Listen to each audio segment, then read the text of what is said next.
Okay, I'm going to continue the hour by trying to finish up some of the words, selecting words from Edna Coffin's reading exercises. She has maybe 10 pages of different words showing the different vowels, how to pronounce them, etc. And there are comments I'd like to say about several of them. So I'm going to select, we're looking at page 22 right now. So what I'm going to do is select several words. The words, because of the meaning, is a reason why, or basically because of the vocalization of the word itself.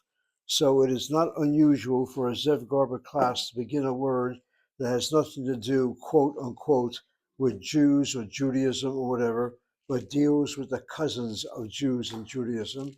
And since we're dealing with a language class, then the cousin of language for Hebrew, for our purposes, if Ivrit is the Hebrew, then Aravit is the Arabic. Let's get those words both on the board. The word for Hebrew, the knowledge of the Hebrew language, is the word Ivrit. Ivrit happens to be, let's get it down properly, the feminine singular adjective of the word Hebrew. So the word itself is really not a noun, and maybe I should make that point. All names of languages in Hebrew are not nouns, they are adjectives. Adjectives. An adjective is that word which modifies a noun. So if the word ivrit is an adjective, then what noun supposedly is it modifying? What's in the background, though it's not written out, is the word safa. Safa, safa, spelled with the letter sin, safa. Safa is one of the two Hebrew words for language, and safa is the noun, which we don't repeat, but we say the adjective ivrit. So ivrit is Hebrew as a noun from the point of view of English, but in Hebrew it is an adjective. If Ivrit is Hebrew, the word for Arabic is Aravit. And again, the same system is involved here. Aravit is not a noun, it's an adjective. It's an adjective. And what's behind the word Aravit is that word Safa. The other word in Hebrew for language is Lashon. Lashon literally means tongue, Tongue, tongue, Lashon. Safa is from the Hebrew word lip. A safa represents the lips. Fatayim are two lips, for example. Why not use the word lashon behind that word for the adjective?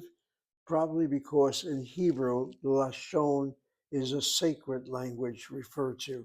So when we say lashon ivri, using the masculine adjective now, it is only in reference to Hebrew as a sacred tongue. The language in the Bible, the language in the Siddur, in the prayer book, the language in rabbinic commentary, whatever. But in everyday Hebrew, we have the word safa, which is more neutral rather than sacred. So goes the argument, and so safa ivrit.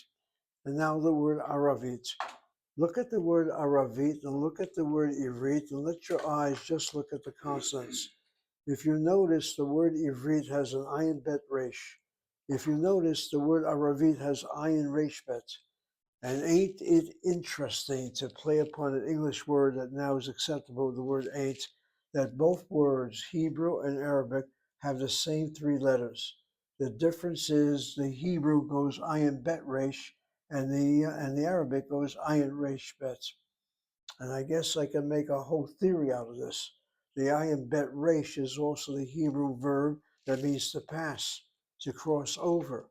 And so Jews have a tradition that Avraham Avinu, Abraham our father, was Avraham HaIvri. Abraham the Hebrew? No, Abraham who crossed over into the land of Canaan.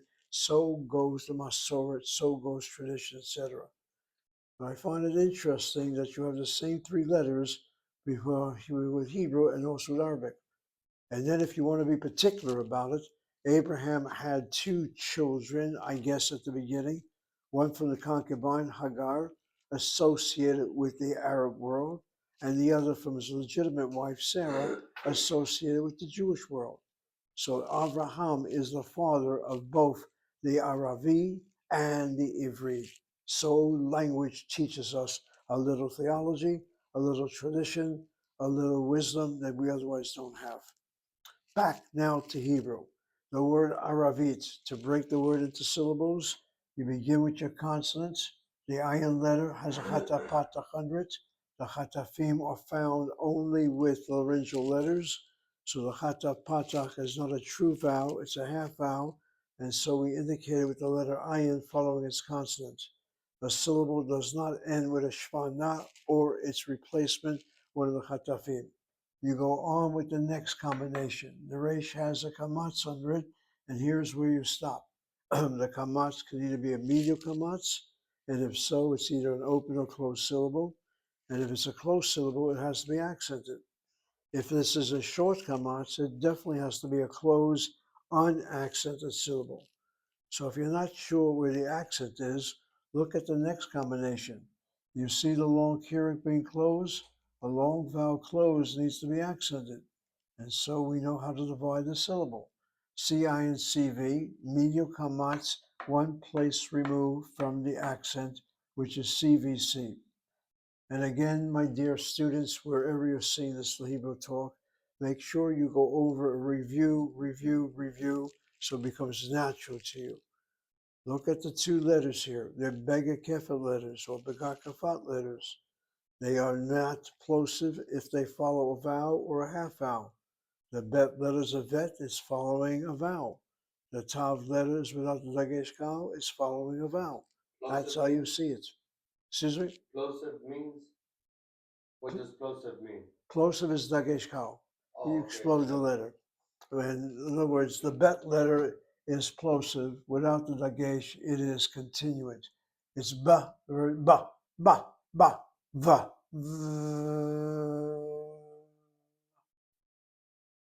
And as far as Israeli Hebrew is concerned, the tav with the dot or without the dot are both pronounced the same way. The Ashkenazim have an advantage because when they see a tav, this letter tav without the dot, they pronounce it as an S sound. They would say aror. They pronounce the kamatzas and or arovis, and they say ivris. Sounds strange to my Ashkenazi ears after so many years being exposed to Sephardic Hebrew. Anyway, just a comment about Slavication and about the root of the word and how interesting the two letters, the two words, so similar in history, so rival in history, so conflicting in history, are basically of the same combination. And you go on and on with this. I don't want to go into talks right now, but take the same three letters and you get the word erev from it, the word for evening. And you can add that to the word ivri and aravi, add the word erev. And what happens at night when these two groups meet? There's nothing but conflict. Hopefully there'll be one day peace between them. Anyway, let's go on with our Hebrew rather than my theory about different words. All right, I also noticed that right next to the word Aravit is that word shalom. And I know it's a word that everybody seems to know, but the usage of that word shalom, she translates as hello or peace, is not just simply that. Let's just get down what's probably one of the best known words in Hebrew, the word shalom. The word shalom, from the point of view of syllabication, as I write the word out, you have a CV for the first syllable, second syllable CVC, long vowel closed is accented. The root of the word shalom is shin lamed mem, and that word shin lamed mem means total or totality, completeness. So shalom implies not something partial, not something half, not something three quarters, but a total understanding. And now, how to use that word. Shalom is used for greetings when you write letters. Shalom is used not at the end of a letter, nor is it used at the end of saying goodbye to someone. You only say shalom if there is a possibility of not re-encountering or revisiting or re-seeing another individual. You wish him total peace, let life go on. That's how that word is supposed to be used. Many people use the word shalom at the end of a letter. It should be it should be used at the beginning. And then when I look at that word shalom, I also see the word for payment. The Hebrew verb to pay is Shin Lamed Mem. Same root as the word total and peace. Now let your mind think. Is there a connection between the two? You can make one. To have complete peace, there's a payment that must be made. And that payment is respect, part of what you should be doing when you do a thing called peace. Respect your adversary, respect yourself, make sure you're complete about what you're doing, and otherwise it's going to break down every time. That's why there's no such thing as total peace anymore. That's the theory I'm suggesting, with the root, the verb to pay, and the word wholeness, which is behind the word shalom. I look at more words here. I see a number of words where the accent is not the last syllable, but the second to last syllable. And again, the reasoning is obvious. Take the word na'ar. Notice how I say that word, na'ar. Take the word ya'ar. Na'ar is a young man, and ya'ar is a forest. Why the accent where it is on the first syllable? When you see the word spelled out, you have the yud, a patach, short vowel, but it is not closed. The ayin doesn't take a dagesh kazak, nor is there a shvanach underneath the ayin. First syllable is open, short vowel, demands the accent. Second syllable is CVC, patach, closed syllable, doesn't have to be accented. Ya'ar, and the word na'ar. And again, if you write Hebrew without vowels, do you know how to spell the word? You might want to spell it with a kamatz, and therefore you're going to have the need to accent the last syllable, not the second to last. This goes over a point I've made almost every hour I'm teaching some Hebrew, and that is know your Hebrew vocalization first, and then you can write without vowels. The Israelis know how to say the word, but they don't spell it necessarily. What do you mean by know your vocalization? The vowel sound? See the word spelled with vowels, yes. Otherwise, why say the word na'ar? Why don't I say na'ar? Now you know why. Because you see the vocalization has a pata underneath that first syllable. Okay, the word ahava is found in this livret as well. And again, the word ahava, sounds like a word which has three ah sounds to it. Now, I'm not questioning that. I'm questioning, do you know how to spell the word? Without vowels, this is how we spell it in Hebrew.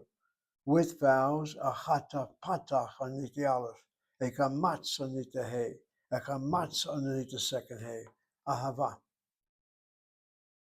And once you see it spelled that way, you then syllabicate.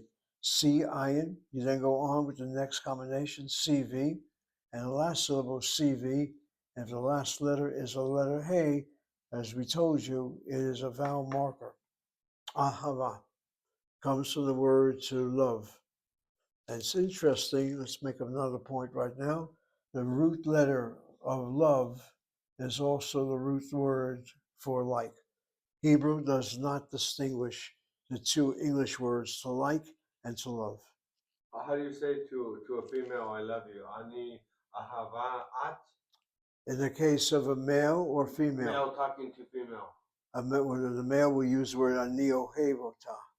And then the vice versa? And she would say ani ohevet otcha. Here already you have the word you as direct object with pronominal endings, and the verb needs to change, male to male, a male form and a female form. In today's situation, a woman can simply say to another woman, Ani ahava uta, I love you. And I don't mean in a proper familial way, but in an intimate way. Totally. As we don't have gender distinctions anymore. Or like you mean in terms of the unisex That's push right. Yeah. to make Hebrew unisex language. Well, that's what's going on here. Non-binary. Yeah. But as far as we're concerned, Hebrew stays binary, and the new Hebrew that's coming about that's not binary will have its own set of rules.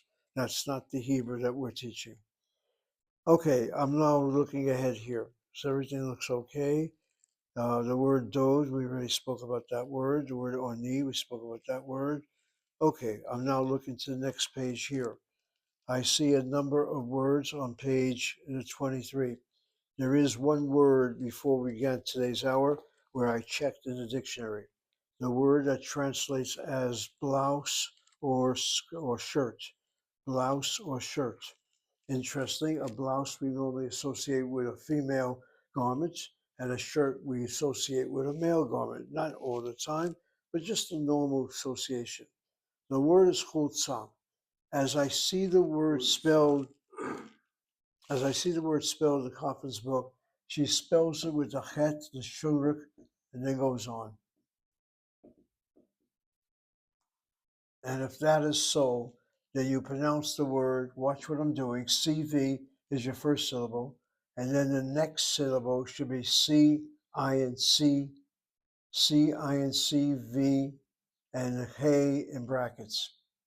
If this word is indeed spelled with a long shuruk, then the word should be pronounced as hulitza, hulitza, hulitza. A long vowel does not have to be closed, which is what you're saying when you say chutza.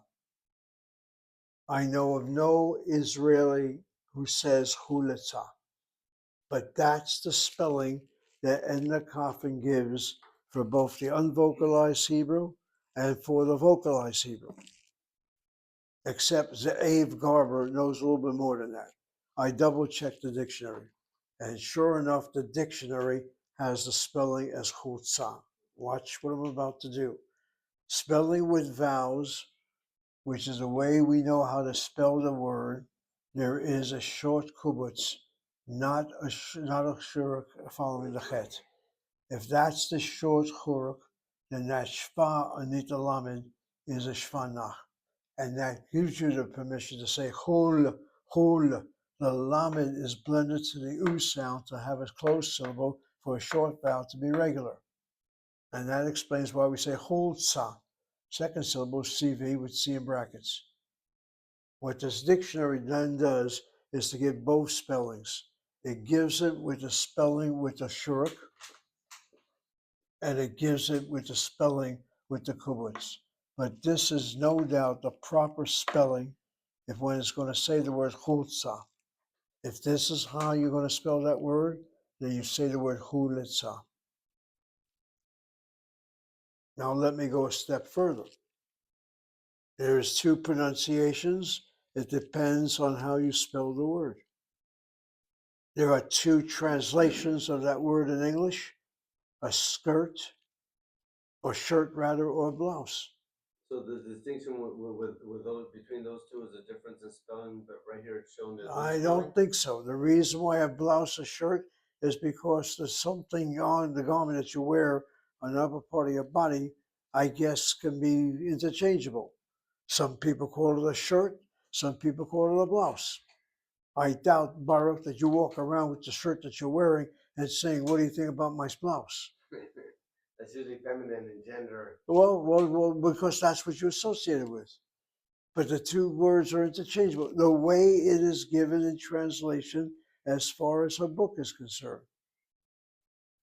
And so I'm trying to use that translation to be a reflection of the proper spelling of that word chutzah. I know how to spell it with a kubutz, not with a shuruk. But the shuruk has taken over as far as the spelling with unvocalized Hebrew is concerned. So she writes it that way without even mentioning the kubutz. And again, this happens with all languages. There is a standard of how you write, and then eventually that standard disintegrates. As a child, I remember even in high school, we always had the phrase ain't in the dictionary. Ain't, that word ain't, that word is repeated in the dictionary. Today, you pick up a dictionary, if there's still printed dictionaries, and you'll find the word ain't. It's now in the dictionary. But in our day, the children would use the word ain't all the time, and we've always got the instruction ain't in the dictionary. Don't use that word. This is what happens with all languages. And Hebrew presents the problem between vocalized and unvocalized. Okay, enough said, but I think the point is already made. And then you've got two words here that follow the next line. The words are animal names. One is a gur for a cub, and the other is the word sus. I guess of the two words, the word sus is a very common word, the word for horse. Okay, I'm looking now at the next series.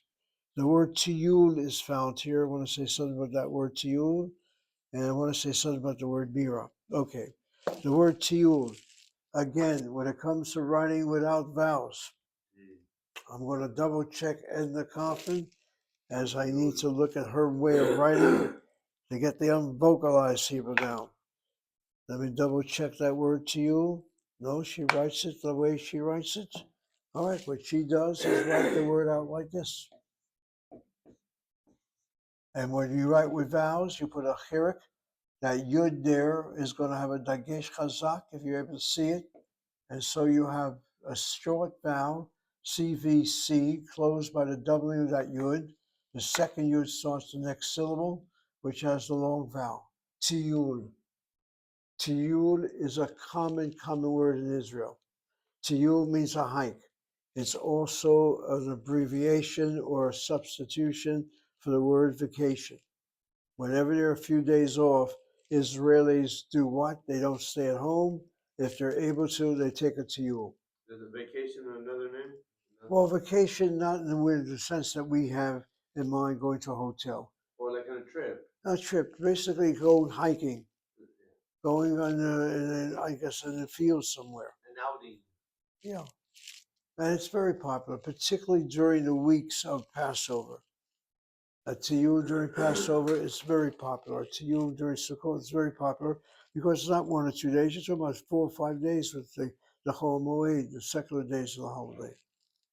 And Jerusalem in particular, East Jerusalem and the so-called parts of of Judea, Samaria, are particularly popular for people to march to or to hike to, particularly East Jerusalem.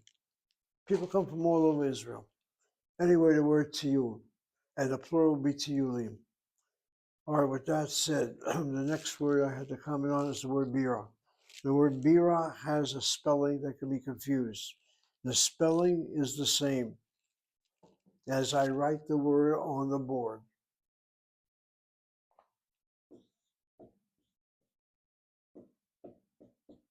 The word has two meanings. Bira, accenting the second syllable, or bira, accenting the first syllable. Edna Coffin writes that word bira. She translates it as beer, and you'll notice she puts an accent over the first syllable. When you look at the first syllable, what's the reason for that accent? The word bira is spelled with a long chirik.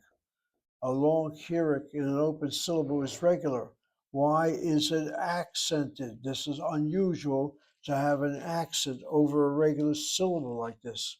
Should it not be the last syllable? And the explanation is there's another word in Hebrew spelled the same way where we accent the second syllable and not the first. And the word accent on the second syllable is a capital, the capital of a town, the capital of a state, the capital of a government, whatever the capital is. That's bira, where the accent on the first syllable is beer. So you can say in Hebrew, Ani gar b'Yerushalayim, I live in Jerusalem. Ani shoteh, I drink, Ani shoteh bira, ba'bira. Ani shoteh bira, ba'bira. It's better. I drink beer in the capital. What's Beer Shiva? Be'er Sheva? Yeah. Okay, Be'er already sounds interesting, but the word Be'er is spelled with an aleph like this. Be'er means a well. And that word well, unless you qualify it, sounds like the word are you well? Are you okay? A well, where you draw water from the ground. So Be'er is not connected with Bira, the word for beer. So the next question is, if that word beer is spelled the same way as bira, then why do we have a word like beer? Why don't I have another word? I guess because when words are borrowed from another language, we stay with that other language. Beer looks like that word bira. And then to add to all this, the capital center of liquids, intoxicating liquids in the ancient Near East, is a country under fire right now that's determined to end Israel, Iran. Iran, Persia, was the center of beer. They were the beer makers.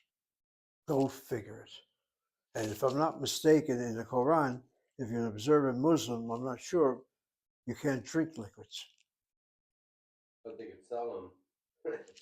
Well, it's the same thing with Jews, for God's sakes. I mean, I just finished a review, excuse me for this departure, it's important, on the Toldot Yeshu, which is called The History of Jesus. This is a Jewish polemic against Christianity, of which we're told with the circumcision of Yeshu, he's called a mamzer, not because his father wasn't his biological father, according to Toldot Yeshu, who was a carpenter that worked next door, but the rabbis objected to the baby Jesus who refused to eat kosher, non-kosher meat or food. On that reason, they disqualified the circumcision. Go figure it. A baby Jesus will not eat treif, and because of that, he was disqualified. Well, he did a lot more than that. I understand, but but that other stuff at the end with the end yeah, order, okay. there was other Well, stuff, don't worry. other That's just processes. interesting how things come about. The same thing with the word beer. The origin of beer, as far as the Middle East goes, is Iran. Okay, let's go on with our Hebrew. It's important to hear sometimes concepts like that. It helps you understand the words and where they come from and why they borrowed the way they are, etc. The word believe follows. That word believe, that word is a very common word. Believe means without, believe. Again, it's not so much the meaning of the words right now, it's the spelling of the words. If the word is very, very common, it's important for us to see the proper pronunciation. The word believe, it's a consonant, shvana, that follows the bet, the lamed, and the long hirik. Believe, C-I-N-C-V. The word Hillel follows that one. The word is pronounced Hillel, Hillel, not Hillel. Hillel is your, I guess, English, Anglo-Saxon pronunciation. But Hillel, Hillel. The Hey letter has a chirik under it, followed by Dagesh Chazak and the Lamed. So it's CVC. The Lamed is doubled, and CVC for the second syllable. Accent is on the last syllable. Hillel. The word means to praise. Praise. It's also the name of some of the more important, better known sages of old. Hillel the First, Hillel the Second, and several concepts associated with them. But like the college group Hillel, they even have it at different ages as well. Well, you have college Jewish students associations called the Hillel Group, yes. But among the statements of Hillel is, if not now, then when? Or love your neighbor as yourself. That's Yeah. one of the Yeah, that's well, one of the thoughts of the school of Hillel, right. as opposed to other competing schools. Beis Shammai. Beis Shammai took the top most talented. Beis Hillel took everybody. They went whose opinion we go with. The one that's more encompassing. Beis Yeah. Hillel. You're right. Hillel was more, what appears to us, more open, more generous, etc. And for example, the reference about study of Torah, etc. Hillel's main concern is V'ahavta l'reacha, love your neighbor as yourself. Now learn the commentary. Now go back and study all the Torah. Shammai wants all the Torah first studied. Hillel was more generous, reasonable. Yeah. Not everybody has the same aptitude to be able to Yeah, study like yeah, that. well, naturally. That's like a select few. Well, And, that's what. Hashem's got to give you that wisdom to Yeah. be able to do that. And the person that's usually at the level at Tamid Aham, they're like 16, 17, 18, or 19. They're either make it or break it. Right. But they can become later like Rabbi Akiva, but that's usually the standard for today. Right, right. No, that's it. You had the more liberal, if you want to use that term, and Hillel was seen as the founding father of that. And like you said, a lot of the teachings that Jesus had, he took them from the school of thought from Hillel, and they were just rehashed to Right. him as a Okay. person who sent me. Anyway, she has that name Hillel. In fact, she has it with a capital H to imply it's a proper noun. Okay, I'm looking at the next combination there. In the next one, you have the word lechem, sefer, kesev, aldelik. These are words that have the sego and the words that have the tsere. So the words sefer and lechem. All right, let's just take a look at that word sefer. Sefer, I think I've used as a good example of a segulate noun. Again, segulate nouns are nouns that have a segol in the last syllable. Some have two segols at the end. Some have a tsere segol, whatever. The word sefer, the word translates as book. Sefer can also be a manuscript before there was printing. And the plural of a segulate noun is a shva, a kamatz, a chirik yud mem. So it's not seferim, but sifarim. And again, when it comes to syllabication, the word sefer. Notice how I say sefer. I can accent that seri. The seri draws the accents, the medial vowel. Well, most probably you'll accent the last syllable, sefer. Actually, people don't say sefer. They say sefer. They hit that first syllable. And again, the seri can be open or closed, but the tendency of the medial vowel is to attract the accents. So that concept with the savory open or closed, examples of that? Well, the seri in this case here is an open syllable, CV. You can also probably find, I'm trying to think now, of a seri in a closed syllable. In fact, my mind is not coming up with anything. When it comes up later, we'll just continue. If we see a word, the medial kamatz definitely is common for either open or closed. The medial cholam is normally open syllable, but it's always accented.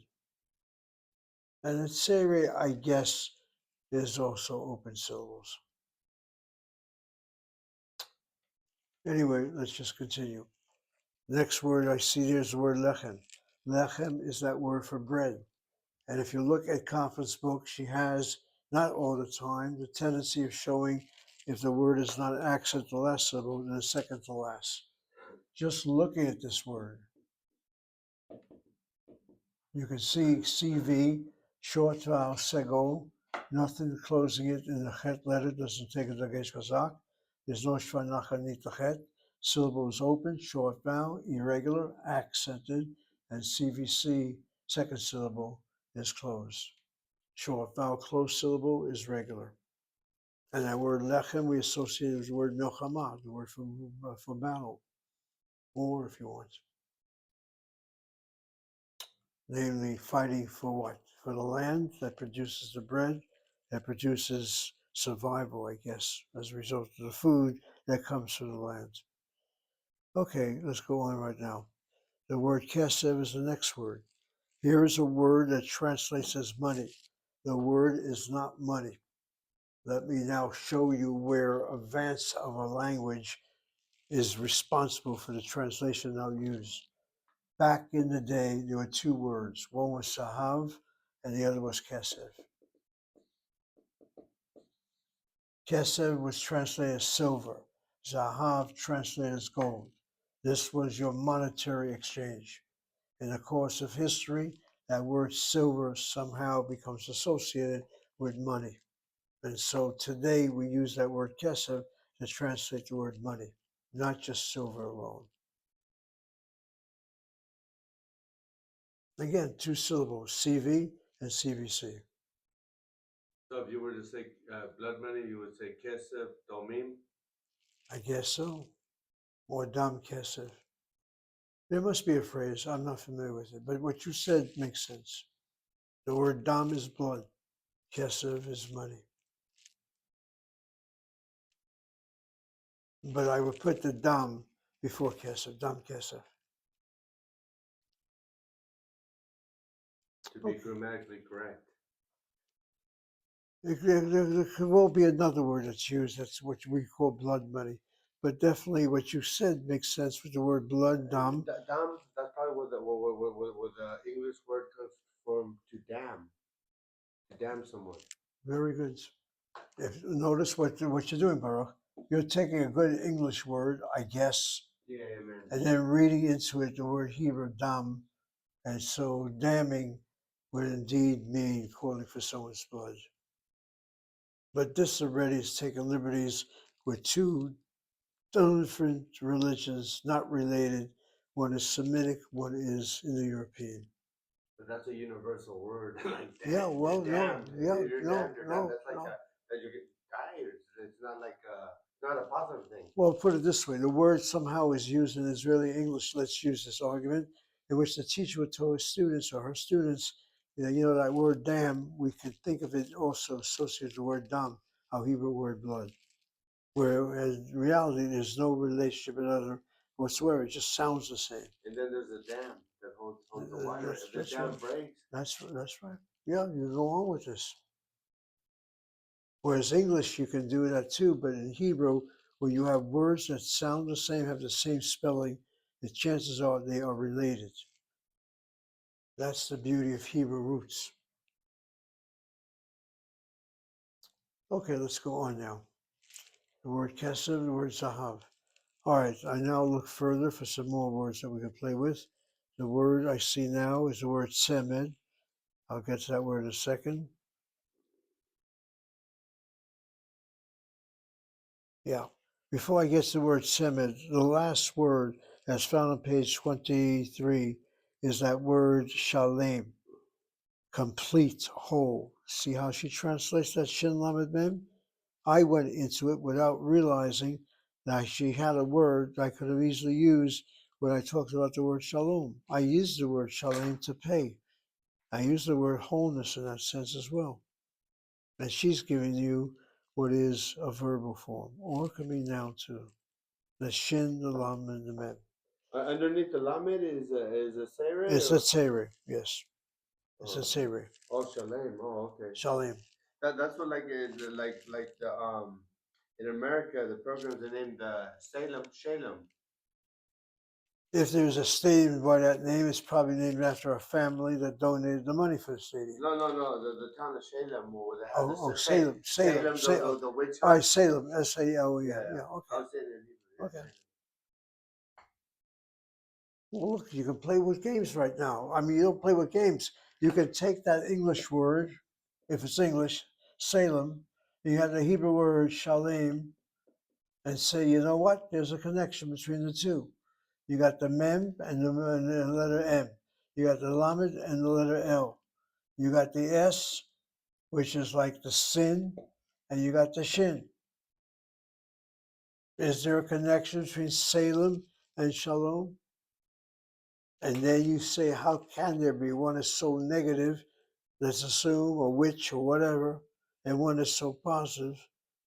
But then, my dear, dear, dear, dear Baruch and everybody else, the only way to have complete peace is to invite Salem or evil to the table and convert it into wholeness that's peaceful. Otherwise, you'll never have peace. And in the Garber language of so many lectures, he writes EVIL. He reverses and writes LIVE.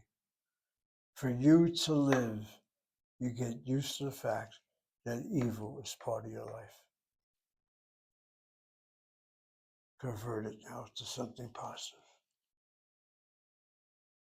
See what I'm doing? I'm taking the same letters. One goes one direction, reverse it to the other direction. It's like when they say the Yetzirah, you channel that energy and make it go towards the positive. Yeah. You got Yeah, the Gali angel, and then what's the other angel? There's the Gali angel, then the temptation angel, okay. the Yetzirah, and the Yes, that's all. Tohara. What's a good? What is the The good Yetzirah over Yetzirah? and the good inclination. How you say the Tohara? The good inclination. The Yitzhahara is the evil inclination. How you Yeah. say the good inclination? The Yetzirah. Oh, okay. And those words, Yetzer, Yetzer, Yetzer, is basically a rabbinical commentary on the phrase Vayitzer, God created, where you have two Yuds where there should be only one Yud, so they read into it Yetzatov, Yetzara. If you want to find a sentence, but we'll carry us away. Anyway, yeah, they're all, well, that's the whole thing. I mean, what you have is the Peshat, that which is handed down, that which is written, that which is the simple text. But anytime you read anything simple, like in the beginning, when God created, Bereshit, creation of, I mean, it's complicated right away. That's what a class does. It gives you the opportunity to see problems within the word itself and now figure it out. And that's where discussion comes in. And before you know it, you're all over the place with this. That's what makes it a living experience. Okay, let me pick up where we left off here. The word semed. That word semed is the word for pair. P-A-I-R, not P-E-A-R. Again, every time I say a word in English, I've got to be careful. I say pear, it may sound like this word that you eat, an apple and a pear. I have in mind P-A-I-R. That's what a semed is, a couple, two people, a pair. And there's a beautiful phrase that Edna introduces later in the text, semed chemed, which means a lovely pair. And when you see two people walking together all the time, particularly if they're my age, they sit together, they talk together, they schmooze together, how lovely they look. Semed chemed. And both words get the accent on the first syllable. Semed, short vowel sego, open syllable, accented. Chemed, short vowel sego, not closed by dagesh chazak in the mem or shvanach underneath the mem, hence the accent. Semed, chemed. But normally the words in Sephardic pronunciation are accented at the end of the word, Yes, and Ashkenazi at the beginning of the word. normally. But in this case here, Ashkenazi or Sephardic, it's not the last syllable. We're trying to get syllabication and pronunciation proper. Short vowel, open syllable receives the accent. Semed, not semed. Chemed, not chemed. In other words, if you're ever in doubt, always hit the last syllable. But the second to last syllable, many times, will draw the accent because it's irregular and therefore has to be accented. Okay, I now go on. I'm looking at page 24 right now. On page 24, you have what's called a diphthong. A diphthong is like two sounds coming together. So the word divide, no need to write it out. Well, maybe I should write out some of the words. So the words in the I category, there would be what's called diphthongs. All those words. The diphthongs are found with all the words. If you notice all four words, let me just read from the text. Divide, the I. Halavai, the I. Manai, the I. And then the word kidai, the I. The last syllable is a patach, followed by an aleph, followed by the yud. Let me just write down one word. The word halavai. Halavai is a very common expression. I'm looking very carefully. She puts her vowels in. She puts her dagesh kal in or dagesh chazak. No problem. The word halavai, if only, halavai. It's a very common Israeli phrase. If only I studied, I would pass well. If only I paid my dues, I would be invited to the party. If only, if only, if only. I write out the word halavai. Watch its spelling. I have a patach underneath the hay. I have a dagesh chazak in that lamed. I have a patach underneath the vav. This vocalization, the hay has a short vowel. The short vowel patach has to be closed syllable. The lamed has a dagesh in it. Very careful letters can have either one dot or the other dot. And all the other letters, if they have a dot in their letter, it's called a strong dot, dagesh chazak. Now the lamed is being doubled, and the first lamed is closing a patach that make it a regular syllable, CVC. Draw a line through that lamed where the dot is. The second lamed begins the next syllable. You have C ayin, you have the vav letter, you have a patach letter. C ayin, 1 second now. The vav letter is a consonant, followed by the patach. And then you have the Aleph Yud. So what we do is we write, I guess what? This is like a diphthong. It's like CVCC. You put down CVV if you have to. You don't write constants. This is not a constant. It's an I. It's a vowel marker. You have the regular vowel marker and you have another vowel marker. And I guess that's what's meant by diphthong, two vowels. So if you want to indicate that, CINCVV, or just write CINCV with the understanding that that V at the end is not just simply one vowel, it's a double vowel. It's the I and the Y that comes with this combination. Or you can argue this way. The letter Aleph is a vowel marker, so CV, we can write a C in brackets, and then you add the letter Yud. But the Yud is not a constant, it's a vowel marker. So leave it as CV. Halavai.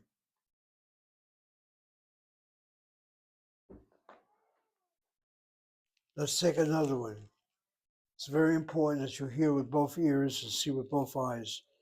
Somehow it would not make sense. This exercise has a diphthong. The diphthong, a marker of a diphthong, we have not shown you. It's not necessary, but it's important to mention it when you syllabicate words. Let's take that word, a builder, banai. The word builder, a banai.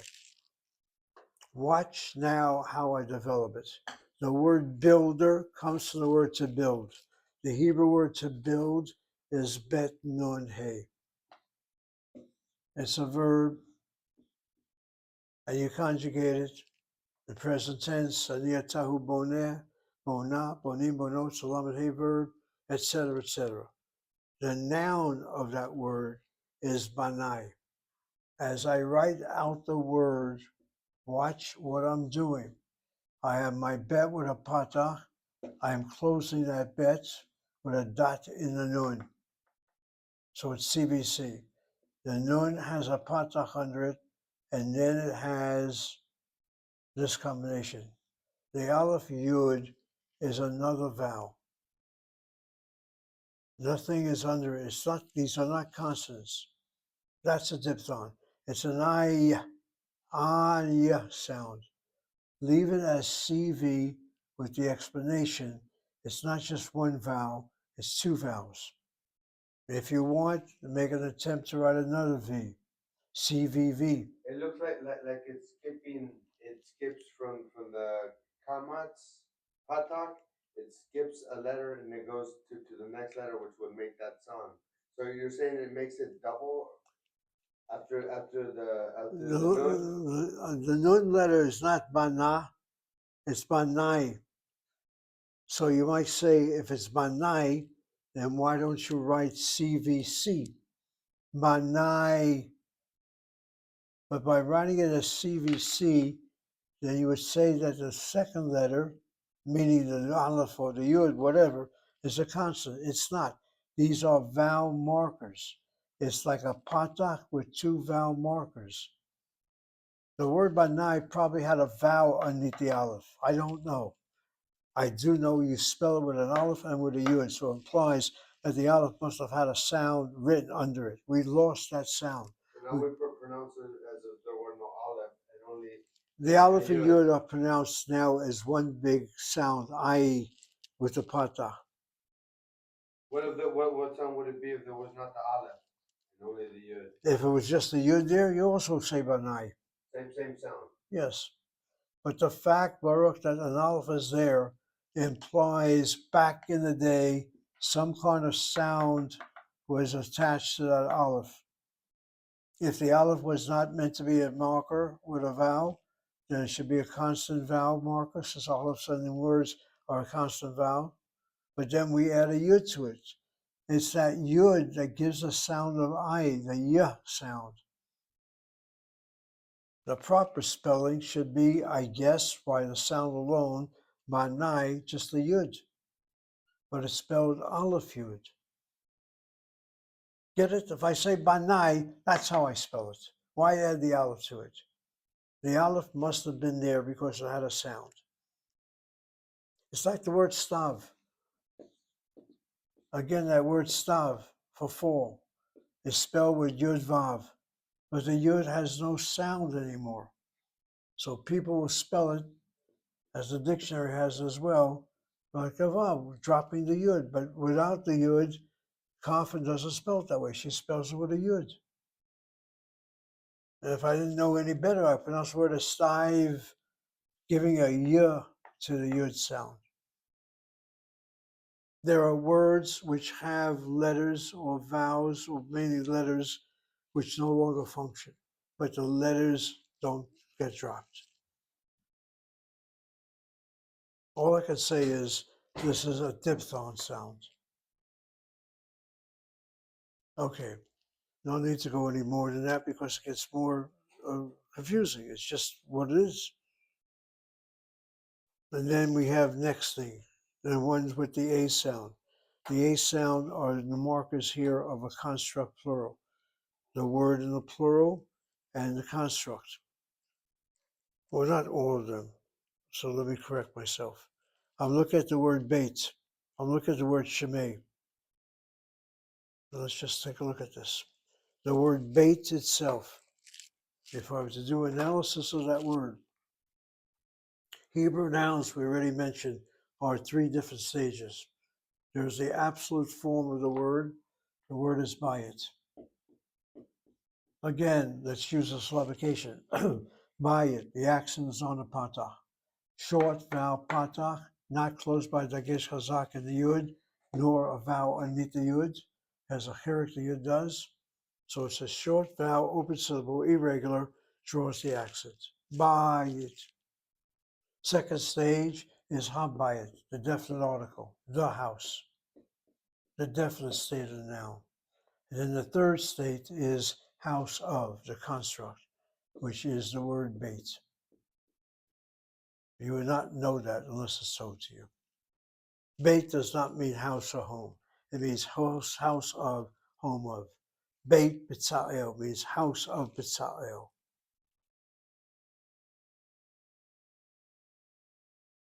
Okay, that word bait. And I guess the sound she's trying to get across is like a diphthong sound. It's a with a yud. I would treat it as a long tseri. But her point is these vowels with the letter yud gives it like a diphthong emphasis, like two vowels. The word shemay. The word shemay means heavens of, skies of. She translates it as, does she say sights? No, skies. Yeah. It's a question to be seen properly. The word skies. All right, let's take a look at that word. The word for sky in Hebrew, same word for heaven if you want to say it that way, is the word shamayim. And again, you syllabicate. First syllable CV, second syllable CV, third syllable CVC. Medial kamatz is either accented, one place removed from the accent. The accent is over the mem letter. The patach is not being closed by dagesh and the yud. So you have an open syllable, short vowel, irregular, gets the accent. Last syllable is a yud, is a consonant, a chirik, and the mem, CVC. Short vowel, closed syllable. The word shamayim consists of two words, so we're told. The word for fire, aish, and the word for water, mayim. To observe the heavens above, and you'll see thunder, and you'll see rain. That's where you get the water and the fire. And then when it comes to the construct, it reduces to shmei. That I am combination becomes a. The kamatz reduces to a shvana because a construct word depends on the next word. The kamatz is going to be removed from the accent, reduced to shvana. Heavens of Shemay.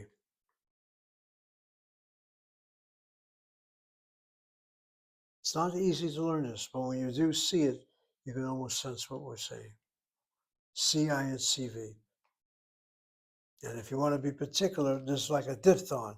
It's a shmei. Trying to give a sound to that unit, I guess. I simply say shmei. Okay, let's go on now. Oh no, there's a phrase here that has to be said. If you look at after the shmei word, she has one which has oi to it, the oi combination. Oi va'avoy. Oi va'avoy. And in English, the word alas with a hyphen at the end. A lot of people say, rather than oy, va, oy, voy, they say like the Ashkenazi say oy vey. Oy vey, yeah. Yeah, well, what is that? Is that a different I spelling would of it, or a say, different word, or what is that? no, it's a different spelling, but I would definitely say it's the same understanding. Oy vey, oh, oy vey. You said like oh no or something. What was that? But it's something distasteful, something I don't surprising. think there's any difference. Oy vey. Oy vey. But usually people use it like as a negative. As people say Yeah. like oh no, but this means alas. She has alas or like finally Well, alas. alas, oy va'avoy. Her word alas is the same as whoa, whoa, whoa. Oh, okay. Oy vey, oy va'avoy. They're both the same. Okay, I just didn't understand her English because it's not Okay, well, it's not the meaning that she intends to convey in okay. English since she's not a Well, native well, speaker. I'm giving you And the way my, you gave me what is, I appreciate it. Thank you. okay. No, I understand. I'm giving you my understanding. And keep in mind that one advantage I have over Edna, English is not her native language, so maybe that's a factor. And you're more learned than her. I wouldn't say I'm more learned, it's just that I think I know the difference. There isn't any. Oy va'avoy and oy vey. If you want to be particular, take a little, counting of this. The oy va'avoy is probably Israeli Hebrew. The oy vey is more Yiddish-oriented Hebrew. Thank you. I was a little confused with that. Yiddish speakers don't say oy va'avoy, they'll say oy vey. Again. And if if a Mizrahi says oy vey all the time, it's because the Mizrahi is surrounded by a bunch of Ashkenazim. And that's why he picks up their word, oy vey. It's like the landlord I know. He's Ashkenazi, but he doesn't know he's Ashkenazi. He doesn't know this photo. His only friends they're all Sephardic. He said, "You So know." he either learns this thing or he's going to have a problem. He Right. should learn it. No, but I'm saying is that he's a person. He's an Israeli Sabra that sounds like he's Moroccan Sephardic, and he's more Sephardic than he is Ashkenazi Oh, by virtue of being raised among the Sephardim. So he's lost his Ashkenazi heritage. And I don't know. I mean, from what he talks to me, No, maybe, well, first of all, living in Israel, stuff like that reinforces this. He's not like the American Yiddish speaking, Orthodox ones that I'm used to that I grew up with in America. But his Hebrew, however, is Sephardic Hebrew. Yeah, hardcore. If you didn't see him, I thought he was when I went to go. Yeah, well, that's what I'm trying to say. Right. Or Or even Moroccan. Okay. All right, let's take a look at the next combinations. All right, I'm looking now at the word stress. Stress is her way of saying where the accent is. So the word ta'am and the word ta'am. And this, what you do is don't go across, go down. I'm sorry. On page 24, the stress and drill number 11. Oh, okay. The word ta'am, taste, and ta'am. Ta'am is the verb tet imem conjugated in the past tense, third person masculine singular. The boy tasted food. Hayeled ta'am et ochel, if I want to make a Hebrew sentence. Whereas ta'am itself is the word taste as a noun. Let's explain it. When you eat some food and you're asked, how does the food taste? And you respond, the ta'am is wonderful. Taim? What about No, taim? ta'am, not ta'im, ta'am. Let's get the word down on the board. Let me just making a point here. Let me try to emphasize it. The word itself, both words are spelled the same way. They are written differently. One is written with two patoks. The accent is on the first syllable. Short vowel open syllable is irregular, gets the accent. The second has a kamatz under the first letter, and this is a sign of the vowel of the verb conjugated in the third person masculine singular, which we still have to learn. So this is a verb he ate, ta'am. The subject will be the third person masculine singular. This is the word taste, meaning the taste of a food. So if you were to say tasty, you would say ta'im? Because there was a restaurant on Beverly by Cedar Sinai, it's called Ta'im. They use the word ta'im for what? For the food? For the restaurant, the name of the restaurant. Oh, they call their restaurant ta'im? Yeah, and I asked what it meant. They say the tasty. That's probably how they want to use it. But it's not necessarily grammatically correct. It's Israeli correct, but not liturgically. Just 1 minute right now. The fact that this is the name of a restaurant does not mean it's necessarily used as far as everyday Hebrew goes, etc. But ta'im is used. Let me just see the translation, if there is one given for that word in the dictionary. Ta'im could be the same thing as ta'am. It's pleasant, but let me just double check. And then there's a question I'm going to raise with that word in a second.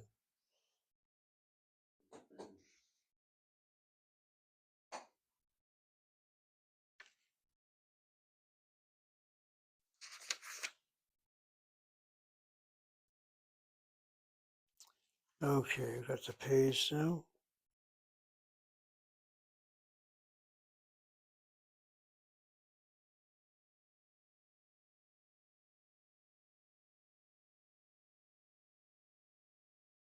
Okay. Yeah, well, the same word, ta'im, tasty. Here's the word ta'im.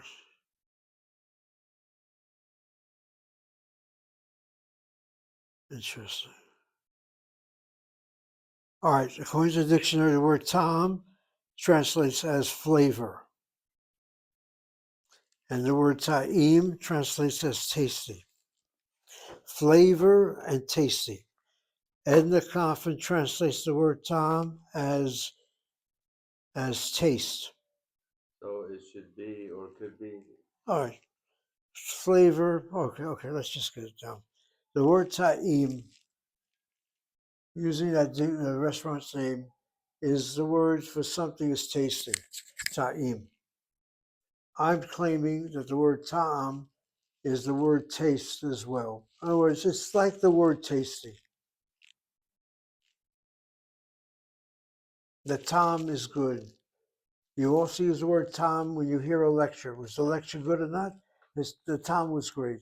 The taste, the flavor, that's what it implies. The spelling, however, with the kamatz is the verb to taste something. So the dictionary uses ta'im, as that restaurant uses, for tasty. In fact, I didn't even say tasty. I said ta'am, the taste. But they're all related. Thank you for adding the word ta'im. What makes ta'im a little dangerous, it looks like a plural word with a corrected mem at the end. Sure does.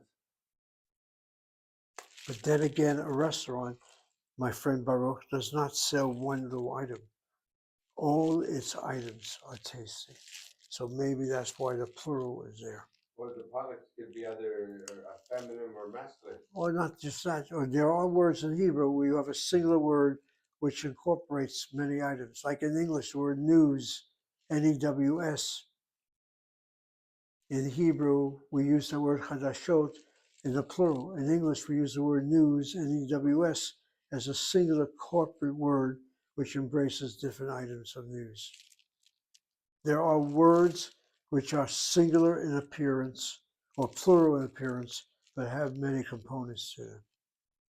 So ta'im is such a word. It has nothing to do with being an adjective. It's like the word news in English.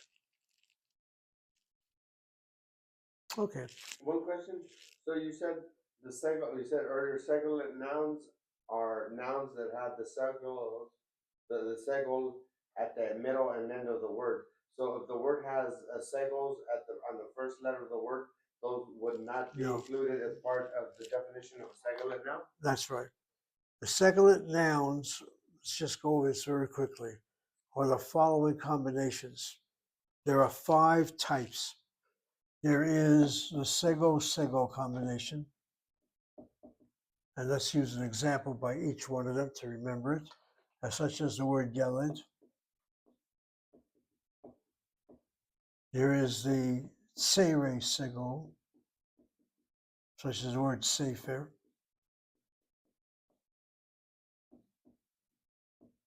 Third one is the oe, media cholam, sego, such as the word boker. And then number 4 deals with laryngeal letters, the so-called patach-patach combination, 2 patachs at the end. And notice all the segolates so far, these are the last syllables. The accent is on the second to last syllable with 2 patachs. First patach, irregular, open syllable, gets accented, the word na'ar. And then number 5, you have the sego and a patach at the end. An example there is the word kemach. Kemach meaning flour. Flour which you bake with, not F-O-W-E-R. Can you, for reference, write segolate nouns on top? Just above what you wrote, segolate nouns. You want me to write them all again on top? No, on top, just as a title, above what you wrote, just segolate nouns. Okay.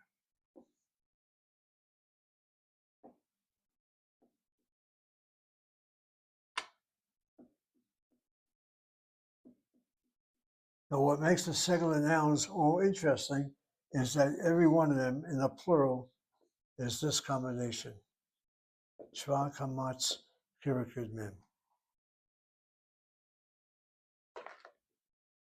Take the word yeled, yiladim. Take the word sefer, sifarim. Boker is bikarim. Na'ar is ne'arim. Let's write this properly.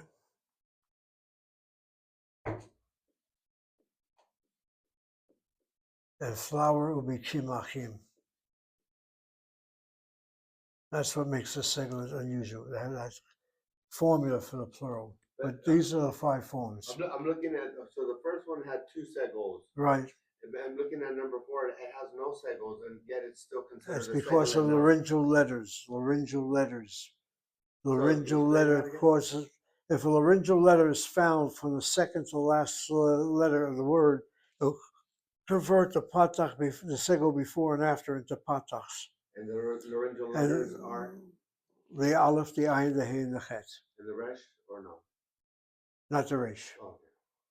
And in the last example, if the last letter of the word is laryngeal, that last sego gets converted to a patach. And then the laryngeal letters?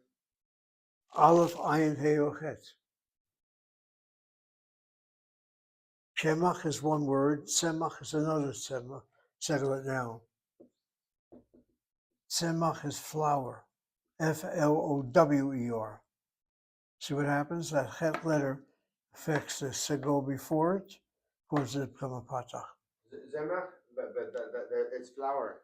But there's the Rabbi Kunin's late son, Zemach Kunin, and it's also an allusion or a reference to the future Messiah, Moshiach. May well be. But that's a man's name, isn't it? Tzemach is a flour, or it's the name of his son, I don't know. Zemach, okay. Zemach is one word. I may not pronounce it right. Okay, this word is tzemach. He probably did not have the name Tzemach. I don't know the name. Okay, these are the segolates. Very well. Okay. You want to go to a break? Yeah, I think it's time for the break. We're at 109. Yeah, let's take the break now.